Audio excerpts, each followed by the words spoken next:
Hello everyone. Today I am discuss about emergency provision आपात उपबंध। यह हमारा पॉलिटी NCERT वन लाइनर का जो हमारा सीरीज चल रहा है उसका अगला टॉपिक है इमरजेंसी प्रोविज़न। तो जो भी इमरजेंसी प्रोविज़न से रिलेटेड इंपॉर्टेंट फैक्ट्स हैं उसको वन लाइनर के माध्यम से हम लोग देखेंगे।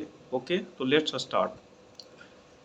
पहला आपका कहता है कि आपातकाल में किसी राज्य विधानसभा की अवधि बढ़ाई जा सकती है। जो आपातकाल होगा, ठीक है, तो आपातकाल में किसी राज्य विधानसभा की अवधि बढ़ाई जा सकती है। तो किसके द्वारा? संसद के द्वारा। अगर इमरजेंसी आता है किसी भी स्टेट में तो राज्य विधानसभा की अवधि बढ़ाई जा सकती है संसद के द्वारा। ओके, किसने कहा था कि राष्ट्रपति का आपातकालीन अधिकार संविधान के साथ धोखा है?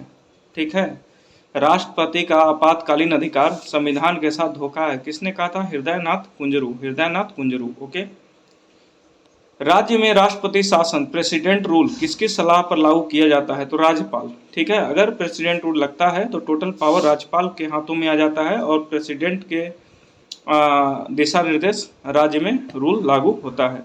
तो क्या है कि अगर प्रेसिडेंट रूल लागू होता है तो प्रेसिडेंट किससे परामर्श लेंगे? तो राज्यपाल से। ठीक है, अगर किसी तरह का मुख्यमंत्री कार्य को संपन्न नहीं कर पा रहे हैं, ठीक है, मंत्रिमंडल कार्य नहीं कर पा रहा है, तो राज्यपाल की अनुमति से प्रेसिडेंट रूल लागू कर सकते हैं। ओके, राष्ट्रपति शासन अधिकतम कितनी अवधि तक लगाया जा सकता है? अगर किसी स्टेट में राष्ट्रपति शासन लगाना तो अधिकतम 3 वर्ष तक लगाया जा सकता है।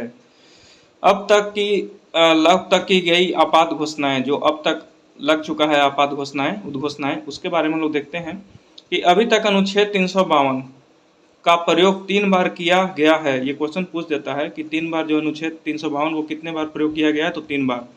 इन 3 उद्घोषणाओं से संबंधित प्रमुख तथ्य इस प्रकार हैं। पहली बार 26 अक्टूबर 1962 को आपात की घोषणा की गई। ठीक है, 26 अक्टूबर 1962 को आपात की घोषणा की गई।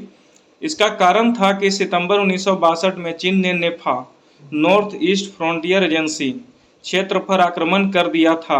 इस क्षेत्र को अब अरुणाचल प्रदेश कहा जाता है। ठीक है, पहली बार कब लगा था? 26 अक्टूबर 1962 को आपात की घोषणा की गई। इसका कारण था कि सितंबर 1962 में चीन ने नेफा, नॉर्थ ईस्ट फ्रंटियर एजेंसी क्षेत्र पर आक्रमण कर दिया था। इस क्षेत्र को अब अरुणाचल प्रदेश कहा जाता है। सेकेंड पॉइंट कहता है आपात की दूसरी उद्घोषणा दिसंबर 1971 को पाकिस्तान द्वारा भारत के विरुद्ध अघोषित युद्ध छेड़ने के कारण की गई थी। यह उद्घोषणा मार्च 1977 तक लागू रही। ठीक है, आपात की दूसरी उद्घोषणा जो है दिसंबर 1971 को पाकिस्तान द्वारा भारत के विरुद्ध अघोषित युद्ध छेड़ने के कारण की गई थी। यह उद्घोषणा मार्च 1977 तक लागू रही। आपात की जो तीसरी उद्घोषणा है आंतरिक अशांति, ठीक है, इंटरनल डिस्टर्बेंस के आधार पर 25 जून 1975 को की गई। यह उद्घोषणा 21 मार्च 1977 को वापस ली गई थी। तो ये हमारा 3 उद्घोषणा है जो अब तक लग चुका है। ठीक है, ओके, कहता है भारतीय संविधान के अनुच्छेद 352 के अनुसार राष्ट्रीय आपातकाल, ठीक है ना, भारतीय संविधान के अनुच्छेद 352 के अनुसार राष्ट्रीय आपातकाल नेशनल इमरजेंसी की घोषणा युद्ध, वार, बाह्य आक्रमण, एक्सटर्नल अग्रेशन अथवा सशस्त्र विद्रोह, आर्म्ड रिबेलियन के आधार पर की जा सकती है। तो अनुच्छेद 352 किससे है? National emergency. अनुच्छेद 356 किससे है? तो state, that is president rule. और आपका जो अनुच्छेद 360 है that is financial emergency. Okay, तो 52, 56, 60, ठीक है, national, state, that is president and last 60 that is financial emergency. भारतीय संविधान के किस अनुच्छेद के अंतर्गत भारत सरकार का दायित्व है कि वह बाह्य आक्रमण एवं आंतरिक अशांति से राज्यों की रक्षा करे? तो अनुच्छेद 355, ठीक है ना। भारतीय संविधान के किस अनुच्छेद के अंतर्गत भारत सरकार का दायित्व है कि वह बाह्य आक्रमण एवं आंतरिक अशांति से राज्यों की रक्षा करे? तो अनुच्छेद 355। भारतीय संविधान के किस अनुच्छेद के अंतर्गत किसी राज्य में राष्ट्रपति शासन लागू किया जा सकता है? तो अनुच्छेद 356। पहले ही बताया मैंने आपको कि 52 है आपका नेशनल इमरजेंसी और प्रेसिडेंट रूल हो जाता है 356।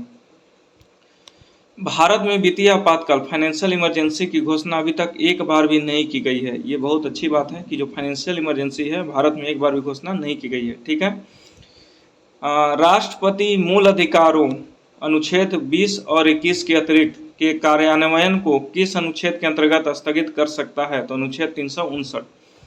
राष्ट्रपति मूल अधिकारों अनुच्छेद 20-21 के अंतर्गत कार्यान्वयन को किस अनुच्छेद के अंतर्गत स्थगित कर सकता है? तो अनुच्छेद 359।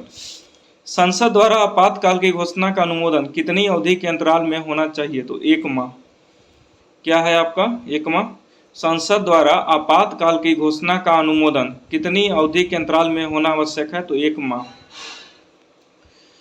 भारतीय संविधान के अनुच्छेद 356 के अंतर्गत राष्ट्रपति शासन सर्वप्रथम किस राज्य में लागू किया गया था? तो पंजाब में। जो राष्ट्रपति शासन दैट इज प्रेसिडेंट रूल जो सर्वप्रथम किस राज्य में लगा है आपका? तो पंजाब में। ये इंपॉर्टेंट है, ठीक है। राष्ट्रीय आपातकाल में लोकसभा की अवधि ड्यूरेशन ऑफ लोकसभा आपातकाल की समाप्ति तक बढ़ाई जा सकती है, लेकिन एक समय में केवल 1 वर्ष के लिए ही बढ़ाई जा सकती है। अगर राष्ट्रीय आपातकाल अगर लोकसभा की अवधि की बात करें, ड्यूरेशन ऑफ लोकसभा, तो इसकी समाप्ति जो है बढ़ाई जा सकती है, लेकिन एक समय में केवल 1 वर्ष के लिए ही बढ़ाई जा सकती है। ओके, अब हम लोग देखते हैं, ये थोड़ा सा चार्ट फॉर्मेट में दिया हुआ है, इसको हम लोग देखते हैं। वही दिया हुआ है आपका 52, 56, 60, that is national emergency, state emergency, president rule and third आपका फाइनेंशियल इमरजेंसी। तो आइए देखते हैं इसको। आपातकाल के प्रकार एवं प्रभाव, तो अनुच्छेद 352 राष्ट्रीय आपातकाल दैट इज नेशनल इमरजेंसी, ठीक है। तो क्या इसमें दिया हुआ है?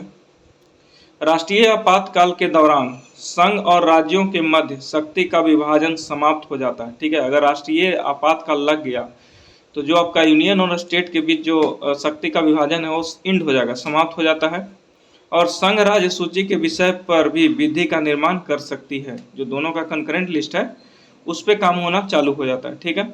भारत की संघात्मक प्रणाली एकात्मक यूनिटरी रूप में कार्य करने लगती है, ठीक है, एक मिल जाते हैं लोग।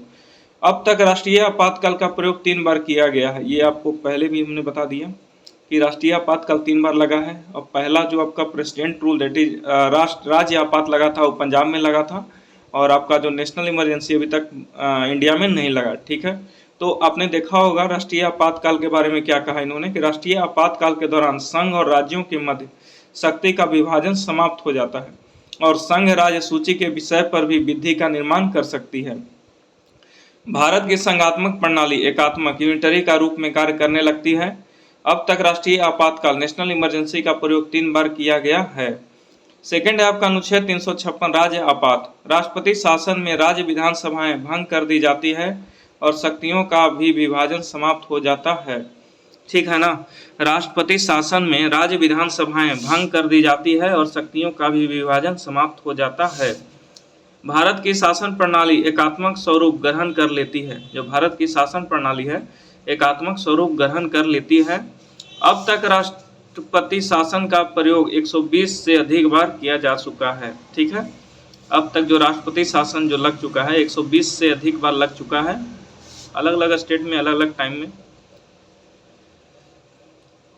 अब आता है आपका अनुच्छेद 360 वित्तीय आपात। तो वित्तीय आपातकाल में संघ और राज्यों के मध्य करों का विभाजन स्थापित कर दिया जाता है, ठीक है।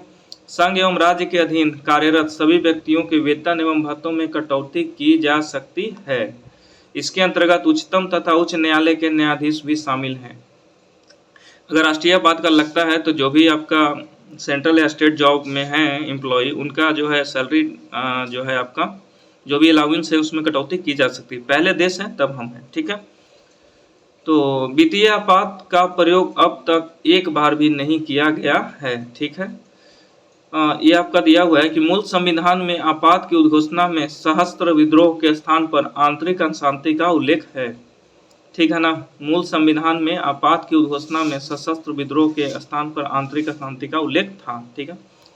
तो आज आपका बीपीएससी का जो है जीएस पेपर 1 का एग्जाम हो चुका है, तो उसका हम लोग क्वेश्चन एनालिसिस देखेंगे कैसे क्या क्वेश्चन आया है, क्योंकि इस बार पैटर्न चेंज हुआ था, ठीक है। तो देखता हूँ। Okay, thank you very much.